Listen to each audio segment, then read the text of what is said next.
తాకట్లో ఉన్న మీ బంగారాన్ని విడిపించి ఆ రోజు ఆన్లైన్ రేటుకి కొంటాం. Sharma gold company. నారా లోకేష్ గారి గురించి, మా గౌరవ ముఖ్యమంత్రి చంద్రబాబు నాయుడు గారి గురించి సీనియర్ లీడర్ సతీష్ అన్న గారు చాలా ఘాటుగా మాట్లాడుతారు. ఈ పొజిషన్లో నువ్వు ఈరోజు మాట్లాడగలుగుతున్నావరంటే ఆ రోజు వాళ్ళు నీకు ఇచ్చిన చేయూత, నిన్ను ఈ పొజిషన్లో నిలబెట్టింది తెలుగుదేశం పార్టీ అని చెప్పేసి మర్చిపోయి మాట్లాడుతూ ఉన్నారు. ఆ మాటలు మేము మాట్లాడలేము. ఎందుకనంటే మాకు మా నాయకుల దగ్గర నుంచి క్లియర్ ఇన్స్ట్రక్షన్స్ ఉన్నాయి. స్థాయి దిగజారి మాట్లాడద్దు, హుందాగా ఉండండి అని చెప్తున్నారు. కాబట్టి మేము స్థాయి పెట్టుకొని ఎలా ప్రవర్తించాలో ఆ రకంగానే మాట్లాడుతూ ఉన్నాం. మీకు అన్ని విధాలుగా సమాధానం చెప్తాం. సంవత్సరంలో ఏం డెవలప్మెంట్ జరిగిందని అడుగున్నారు. కడప జిల్లాకే తీసుకొస్తాం. కొప్పర్తి స్మార్ట్ ఇండస్ట్రియల్ పార్క్ చేసి 2300 కోట్లు సెంట్రల్ నుంచి శాంక్షన్ చేయించుకొచ్చారు. దాంట్లో 1000 కోట్లు టెండర్లు కూడా అయిపోయాయి, పనులు మొదలవుతున్నాయి. స్టీల్ ప్లాంట్ మీరు చేసిన దాన్నే శంకుస్థాపన, చేసిన దాన్ని చేసుకుంటాం. 3 సార్లు 4 సార్లు శంకుస్థాపన చేసుకుంటూ పోయినారు. మేము అట్లా కాదు, ఓపెన్ చేసి చూపిస్తాము, పనులు ఆల్రెడీ స్టార్ట్ చేస్తున్నామని చెప్పేసి పనులు స్టార్ట్ చేయడం కూడా జరిగింది. కడపకు సంబంధించి ఎంఎస్ఎంఈ టెక్నాలజీ సెంటర్ కూడా ఇక్కడి నుంచి వెళ్ళిపోయిందని గోల చేశారు. భూమి నీకు తాడేపల్లి ఇచ్చిన దాన్ని తీసుకొచ్చి కొప్పర్తిలో అలాట్ చేస్తామని చెప్పేసి ల్యాండ్ ట్రాన్స్ఫర్ కూడా దానికి చేయకుండా ఉంటే వాళ్ళు తీసుకోకుండా ఉంటారా? మేము మళ్ళీ ఇంటర్వ్యూని అడిగితే చంద్రబాబు నాయుడు గారు ఎక్కడికి తీసేయగలరు అని చెప్పేసి ఇమ్మీడియట్గా ఆ ల్యాండ్ ట్రాన్స్ఫర్ వాళ్ళ మీద చేపించి ఎంఎస్సీ పార్క్ కింద ఇంట్రెస్టెడ్ పార్టీస్ని కూడా ఐడెంటిఫై చేసి దాని మీద డిపిఆర్ రెడీ చేయడం జరుగుతూ ఉంది. ఈ నాయకుని దగ్గర మీరు మంచి పేరు పొందండి, మీ పార్టీ కార్యక్రమాలు చేయండి, కానీ మీకు రాజకీయ జీవితం ఇచ్చిన గౌరవ ముఖ్యమంత్రి నారా చంద్రబాబు నాయుడు గారిని వాళ్ళని ఇష్టం వచ్చినట్టు మాట్లాడండి.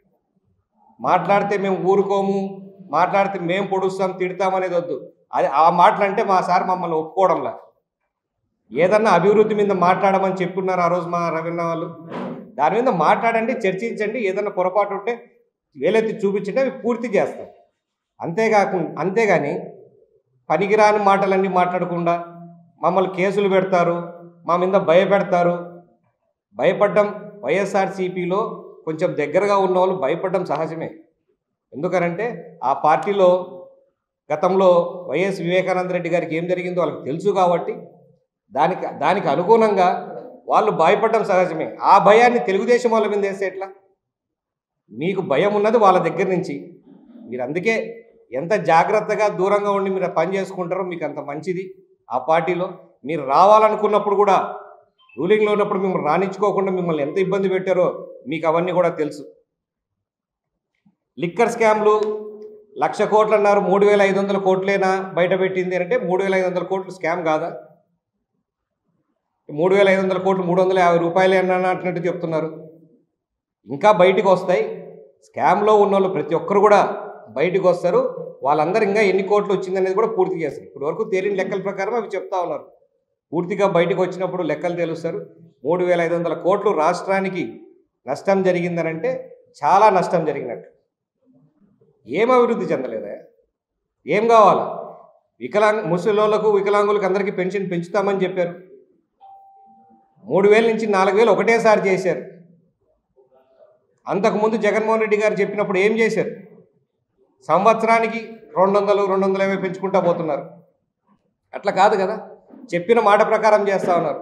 దీపం పథకం ఇచ్చినారు, తల్లికి వందనం ఇచ్చినారు, ఆర్టీసీ బస్సులో ఫ్రీ అనేది ఆగస్టు 15 డేట్ అనౌన్స్ చేసినారు.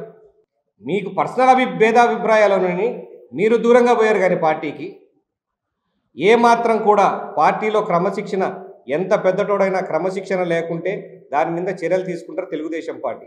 అందుకే పార్టీ క్యాడరు, పార్టీ ఇంత గట్టిగా నిలబడుతూ ఉంది.